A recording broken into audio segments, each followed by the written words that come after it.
రాక్షసుడు ఉండేవాడు. వాడు చాలా క్రూరుడు. కనిపించిన జంతువునల్లా తినేస్తూ ఉండేవాడు. దాంతో అడవిలో జంతువులన్నీ ఎవరికి ఎప్పుడు ప్రాణం మీదకొస్తుందో తెలియక భయంతో వణికిపోయేవి. ఒకనాడు అడవిలో జంతువులన్నీ సమావేశమై రాక్షసుడికి రోజుకొక జంతువును ఆహారంగా పంపాలని నిర్ణయించుకున్నాయి. ఇదే విషయమై కాకితో కబురు పంపాయి. నేను మీ దగ్గరికి వస్తే ఏంటి, మీరు నా దగ్గరికి వస్తే ఏంటి? నాకు కావాల్సింది ఆహారం. అలాగే కానివ్వండి.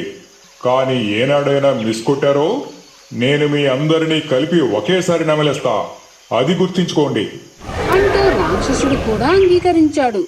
ఆనాటి నుండి రోజుకొక జంతువు రాక్షసుడికి ఆహారంగా వెళ్తూ ఉన్నది. ఒక రోజు ఒక కోతి పిల్ల వంతు వచ్చింది. ఆ కోతి పిల్ల ఒక కట్టెల మోపును నెత్తి మీద పెట్టుకుని ఆడుతూ పాడుతూ బయలుదేరింది. అదురు బెదురు లేకుండా వెళుతున్న కోతి పిల్లని చూసి మిగతా జంతువులు ఆశ్చర్యపోయాయి. కోతి పిల్ల హాయిగా ఆనందంగా వెళ్లి రాక్షసుడి ఎదురుగా నిటారుగా నిలుచున్నది. అది చూసి రాక్షసుడికి ఒళ్ళు మండింది. ఓసి మరకటమా, నన్ను చూస్తేనే అడవిలోని జంతువులన్నీ గజ గజ గజ గజ వణికిపోతాయి. నీవు ఎంత పొగరుతో నిల్చున్నావు అని హోంకరించాడు. అప్పుడు ఆ కోతి పిల్ల, మహానుభావ, తమ వంటి గొప్పవారికి ఆహారంగా రావడం నా అదృష్టం, నా పూర్వజన్మ సుకృతం. కానీ నాకొక సందేహం. ఏమిటది? త్వరగా అడుగు, నాకు చాలా ఆకలిగా ఉంది అంటూ చికాకు పడ్డాడు రాక్షసుడు. ఎంతో ధైర్య సాహసాలు గల తమరికి నిప్పును చూస్తే భయమని అడవిలో జంతువులన్నీ ఎగతాళి చేస్తున్నాయి, నిజమేనా? అంటూ వెటకారంగా అందా కోతి పిల్ల. ఎవరా మాట అన్నది?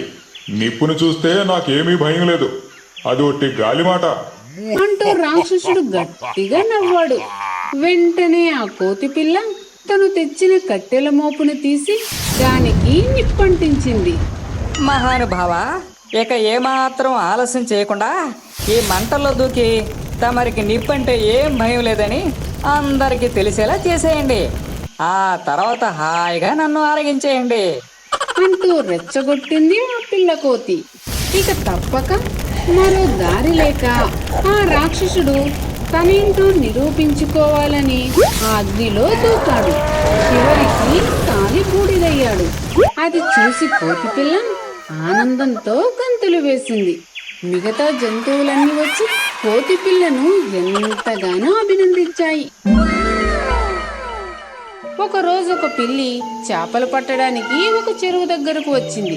అప్పుడే అక్కడ ఆటలాడుకుంటున్న అల్లరి కోతి ఆ పిల్లిని చూసింది.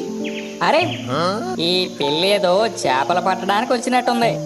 ఎలాగో ఖాళీగానే ఉన్నా, అది ఎలా పడుతుందో చూస్తే పోలా అనుకుని దానిని గమనించసాగింది. ఆ పిల్లి చెరువులో గాలం వేసి ఎదురు చూస్తూ ఉంది. కాసేపు అయ్యాక ఒక చిన్న చేప గాలానికి తగులుకుంది. దానిని చూసి ఆ పిల్లి ఆనందపడింది. ఇంతలో అది చూసిన అల్లరి కోతి, ఓయ్ పిల్లి బావా, అంత చిన్న చేప నీకు ఏం సరిపోతుంది? ఓ మూల కూడా రాదు, దానిని వదిలేయి. ఇంకా పెద్ద పెద్ద చేపలు ఈ చెరువులో కుప్పలు కుప్పలుగా ఉన్నాయి, మళ్ళీ ట్రై చేయి అని సలహా ఇచ్చింది. ఆ మాటలు విని ఆ పిల్లి ఆ చిన్న చేపను నీళ్ళలోకి వదిలేసి మరలా గాలం వేసింది. కొంచెం సేపటికి ఇంకొంచెం పెద్ద చేప గాలానికి చిక్కుకుంది.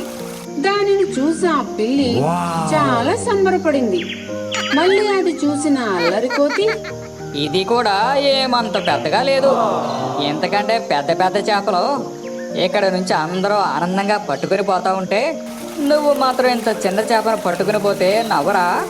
అసలు ముందు నాకే నవ్వు వస్తుంది పిల్లి బావా అని పక్కపక్క నవ్వింది. ఆ మాటలు విని ఆ చేపను కూడా వదిలివేసి మరలా గాలం వేసింది.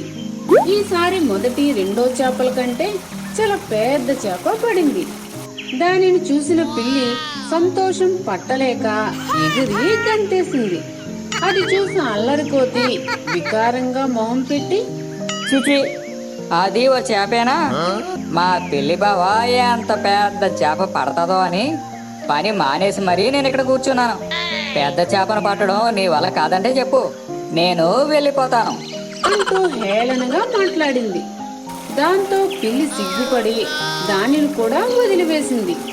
మరలా గాలం వేసింది. ఈసారి ఎంతసేపు ఎదురు చూసినా ఒక్క చేప కూడా పడలేదు. నెమ్మదిగా చీకటి పడింది. ఆకలితో పిల్లి కడుపు నకనకలాడిపోసాగింది. ఒళ్ళంతా నీరసంగా అయిపోయింది. అక్కడ అల్లరికోతి మాత్రం పిల్లి విషయం పక్కన పెట్టేసి తన మిత్రునితో కలిసి హాయిగా పండ్లు తింటా ఉంది. అయ్యో, అనవసరంగా ఆ కోతి మాటలు విని అత్యాశతో దొరికిన ఆహారాన్ని కూడా వదిలేసుకున్నానే.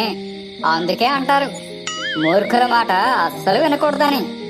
ఇంకేం చేస్తాం, ఈ రాత్రికి no food, no sleep, only జాగారం అనుకుంటూ బాధగా వెళ్ళిపోయింది. ఒక ఊరిలో ఒక రైతు ఉండేవాడు. ఆయనకు 3 కొడుకులు. 3 చాలా తెలివైన వాళ్ళు. కొన్నాళ్లకు వాళ్ళ తండ్రి చనిపోయాడు. బ్రతుకు తెరువు వెతుక్కుంటూ 3 బయలుదేరారు. దారిలో వాళ్లకు ఒక పెద్ద మనిషి ఎదురయ్యాడు. బాబు, నా గుర్రం తప్పిపోయింది, మీకేమైనా కనబడిందా? అని ఆ పెద్ద మనిషి అడిగాడు. ఈ దారినే పోయింది అన్నాడు మొదటివాడు. దాని కుడి కన్ను గుడ్డిదా? అన్నాడు రెండోవాడు. దాని మీద ఒక పిల్లవాడు ఉన్నాడు కదా? అన్నాడు మూడోవాడు. వాళ్ళు చెప్పింది విని ఆ పెద్ద మనిషి ఎంతో సంతోషపడ్డాడు. బాబు, అంతా సరిపోయింది, మీరు ఎక్కడ చూశారు దాన్ని? అని ఆత్రంగా అడిగాడు. మేము దాన్ని చూడలేదు. అన్నారు అన్నదమ్ములు. అవునా? మరి చూడకుండా ఇవన్నీ ఎలా చెప్పారు? అన్నాడు పెద్ద మనిషి కొంచెం అనుమానంగా. మా తెలివితేటలతో చెప్పాం. చూడకుండా తెలివితేటలతో ఎవరైనా ఇదంతా ఎలా చెప్పగలరు? మీరే నా గుర్రాన్ని దొంగిలించారు. జమీందారు గారి దగ్గరికి పదండి.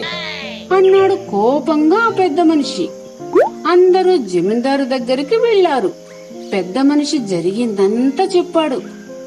అసలు గుర్రాన్ని చూడకుండా దాని గురించి అన్ని వివరాలు ఎలా చెప్పారు? అని జమీందారు కూడా ఆ అన్నదమ్ములను అడిగాడు.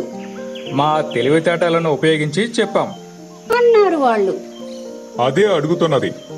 ఆ తెలివితేటలకు ఏమిటి ఆధారం? అడుగు జాడలను బట్టి గుర్రం ఆధారనే పోయిందని చెప్పాను. అన్నాడు మొదటివాడు. బాట వెంబడి పెరుగుతున్న గడ్డి పోచల్ని గమనించాను.